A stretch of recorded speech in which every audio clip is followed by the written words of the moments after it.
3 de octubre del 2017, siendo la hora en todo el país 11:37 de la noche. Arrancamos esta edición con efemérides. Vamos a hablar después en el segundo bloque un tema muy interesante, sobre todo para los periodistas, y en sí este programa está dirigido a todo público en general. Hablaremos sobre las leyes que regulan el ejercicio periodístico en nuestro país, leyes que protegen al comunicador, al periodista en nuestra patria. Y vamos a arrancar este programa hablando sobre las dos principales efemérides del día de hoy, 23 de octubre. ¿Qué pasó un día como hoy hace muchos años atrás? Les recordamos, antes de empezar con la primera efeméride, que este programa tiene visión hacia la historia, hacia el arte, hacia la geografía, hacia los temas de ciencias sociales. Y es por eso que en esta edición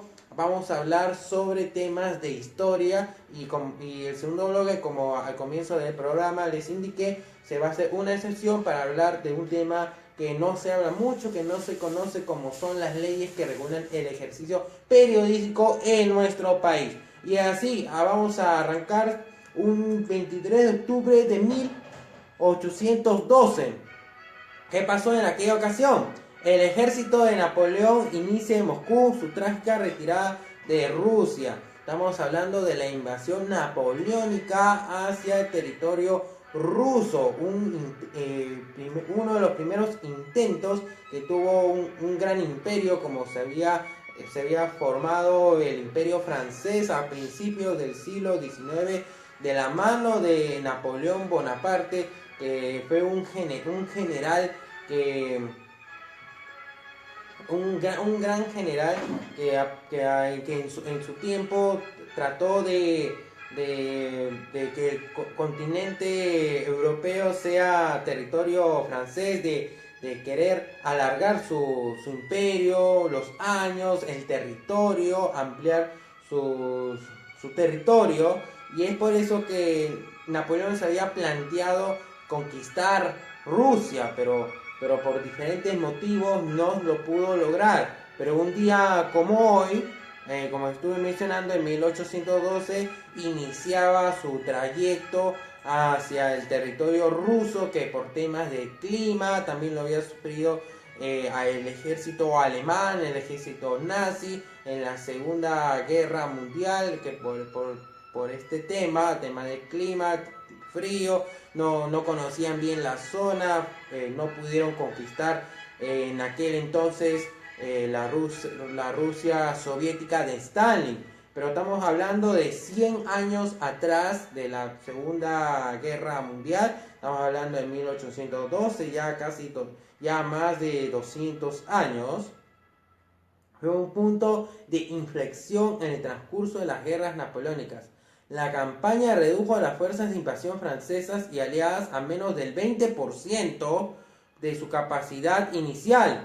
El papel de este episodio en la cultura rusa puede apreciarse en la obra de Tolstoy, León Tolstoy, un literato ruso de aquella época, Guerra y Paz, y en la identificación que la Rusia soviética hizo entre esta y la invasión alemana, como les estuve mencionando, entre 1941 y 1945. Hasta el año 41 se había conocido a esta como la Guerra Patriótica.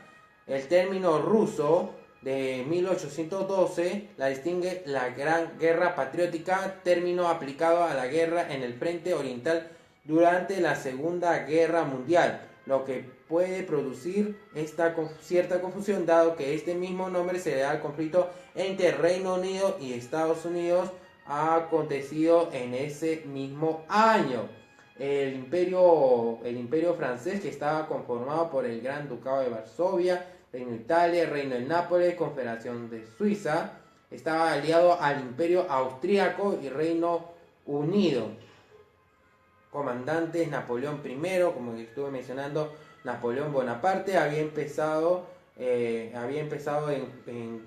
1812 esta campaña, un día como hoy, y había finalizado el 14 de diciembre del mismo año por dificultades, aunque en un momento Napoleón había entrado a Moscú pero como se puede ver en la información, había entrado a una ciudad desalojada por los mismos habitantes y vacía de suministros por el gobernador Rostopchin, conforme a las reglas clásicas de la guerra relativas a la captura de la capital enemiga. Aunque en aquel momento San Petersburgo era la capital real de Rusia, estamos hablando de hace más de 200 años atrás, Napoleón esperaba que el zar, en ese tiempo, hasta principios del siglo XX, gobernaban los zares en Rusia, así se le llamaba a los jefes de Estado, a los gobernadores.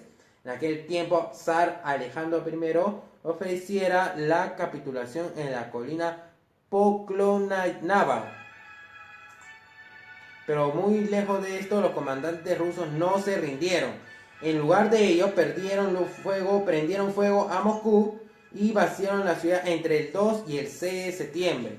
Moscú, una ciudad constituida por edificios de madera, se quemó por completo, privando de forma efectiva a los franceses de la posibilidad de abrigarse en la ciudad. Se asume que estos incendios fueron debidos a los sabotajes rusos.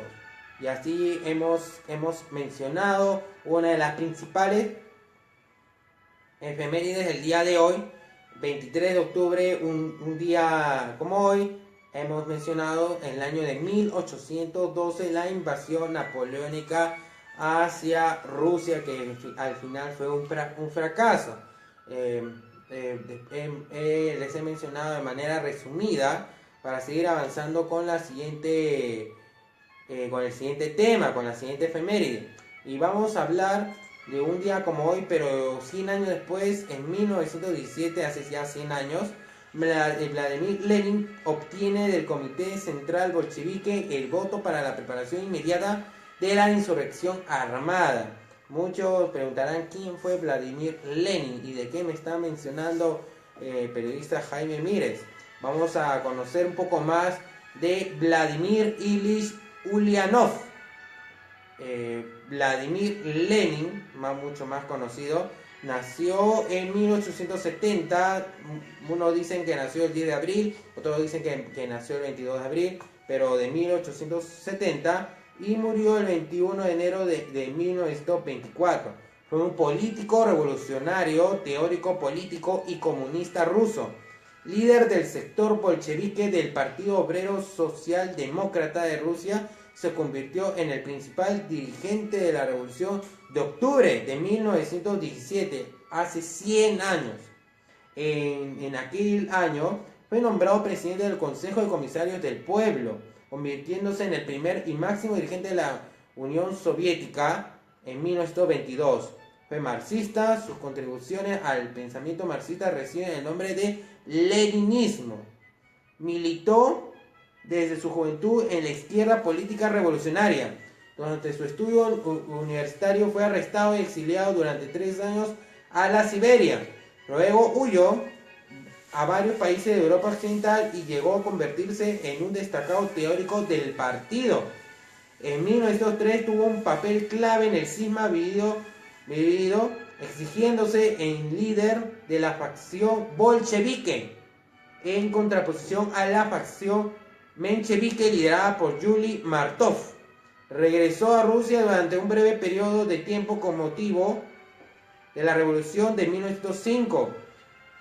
Después de la Primera Guerra Mundial, empezó a hacer campaña para transformar la guerra en Europa en una revolución de todo el proletariado.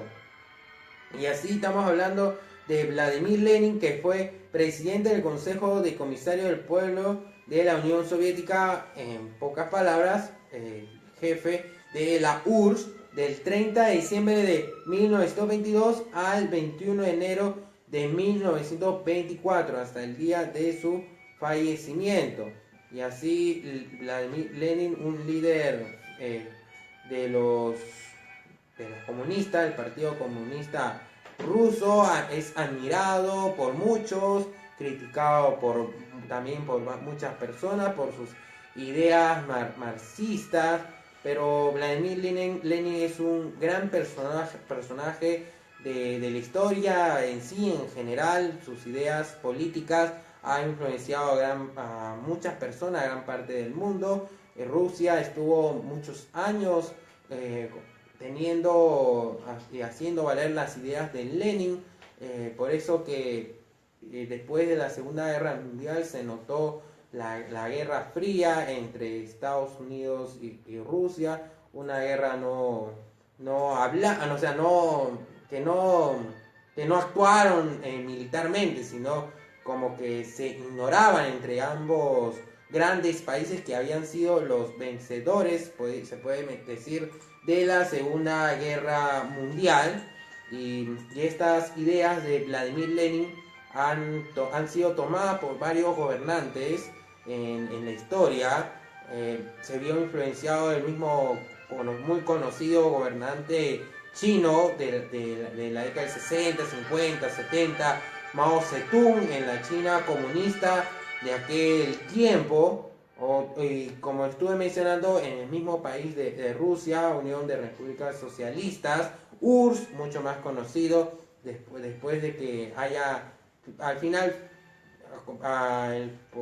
hace unos ya más de 20 años, ya 25 años, a principio de la década del 90, que la URSS se disolvió, se desafiliaron muchos países, muchos pueblos de la URSS, y para convertirse en Rusia, y países como Lituania, Letonia, Estonia, Kirguistán, Tayikistán, Uzbekistán, Kazajistán, Armenia, Azerbaiyán, Georgia, y bueno, acabo de mencionar varios países que se alejaron de Rusia después de la caída de la URSS, del sistema que había puesto Vladimir Lenin, siendo él un ideólogo, un teórico político, ya que muchos quisieron también imitar su trayectoria de esta persona que, como les estuve mencionando, influenció a muchos gobernantes a nivel mundial. Siendo la hora en todo el país 11:49 de la noche, regresamos después de una pausa para hablar sobre las leyes que regulan el ejercicio periodístico en el Perú. Ya regresamos en su programa El Cultural TV en su 14ª edición. Muchas gracias por la sintonía.